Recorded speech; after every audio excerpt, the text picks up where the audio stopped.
Red book రాజ్యాంగాన్ని నడిపిస్తున్నది ఎవరు? Fake news ఫ్యాక్టరీలను encourage చేస్తున్నది ఎవరు? వ్యక్తిత్వ హననాలకి పాల్పడుతున్నది ఎవరు? ఈ టీడీపీ సైకోళ్లు, జనసేన తోడేళ్లు, వీళ్ళందరూ సృష్టికర్తలు అసలు ఎవరు?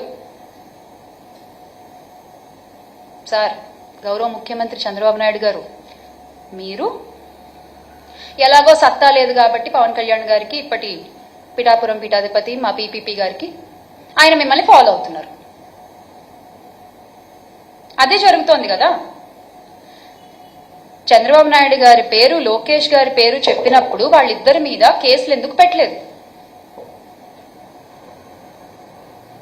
దీని ద్వారా మీ మోడస్ ఆపరండి ఏంటన్నది బహిర్గతం అవుతోంది. మేము చెప్పట్లేదు, మీరు చేసే చేష్టల ద్వారా అది బహిర్గతం అవుతోంది. అసభ్యకర పోస్టులు, వికృత కామెంట్లతో ఒక ఆర్గనైజ్డ్ క్రైమ్ చేస్తూ సోషల్ మీడియాలో ఐటీడీపీ కార్యకర్తలు చెలరేగిపోతుంటే, మహిళల్ని కించపరుస్తూ వ్యక్తిత్వ హననాలు చేస్తూ కామెంట్లు పెడుతూ వాళ్ల మీద పడి విర్రవీగుతుంటే మీరేం చేస్తున్నారయ్యా అంటే స్టేజ్ పైన కామెడీ స్కిట్లు చేసుకుంటున్నారు. స్టేజ్ పైన కామెడీ స్కిట్లు చేసుకుంటున్నారు సార్. మీరు చేసే పని అది. దాన్ని చూసి మీరు కింద క్లాప్స్ కొడుతున్నారు. వ్యక్తిత్వ హననం అనేది అసలు టీడీపీ పార్టీ జీన్ లోనే ఉంది. ఎస్, మీ క్రోమోసోమ్స్ లోనే అది ఉంది. స్వర్గీయ ఎన్టీఆర్ గారికి వెన్నుపోటు పొడిచిన దగ్గర నుంచి ఇది మొదలైందని చెప్పొచ్చేమో. ఆ ఎపిసోడ్తో ఎగ్జాక్ట్ గా ఇది మొదలైందని చెప్పుకోవచ్చు మనం. క్యారెక్టర్ అసాసినేషన్ అనేది మీ పార్టీ జీన్ లోనే ఉంది. అది ఏ రకంగా కొనసాగిస్తున్నారు ఈ రోజు వరకు అనేది ప్రతి ఒక్కళ్ళు చూస్తూనే ఉన్నారు. 2014 ఎన్నికల్లో అసలు సైకో అనే పదం వాడింది ఎవరండి? చంద్రబాబు నాయుడు గారే కదా. మరి అది కరెక్టా? అలా మాట్లాడొచ్చా?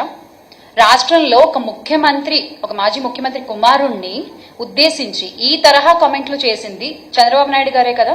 మరి దాని అర్థం ఏంటి?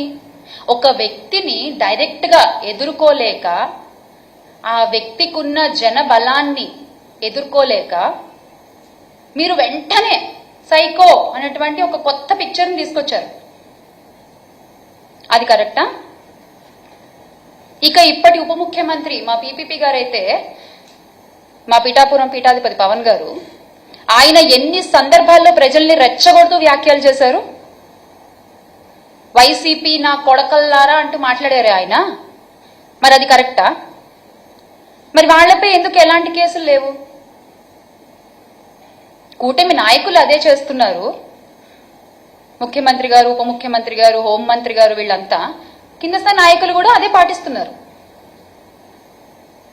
మిమ్మల్ని చూసే మీ సోషల్ మీడియా సైకోలు కూడా ఓ వాళ్ళంటే లేదేమైనా మేమంటే తప్పేంటని వాళ్ళు చేసుకొని వస్తున్నారు. ఆజ్యం మీరే పోస్తున్నారు, బీజం మీరే వేస్తున్నారు దీని అంతటికి. ఇది మీరు మర్చిపోకూడదు.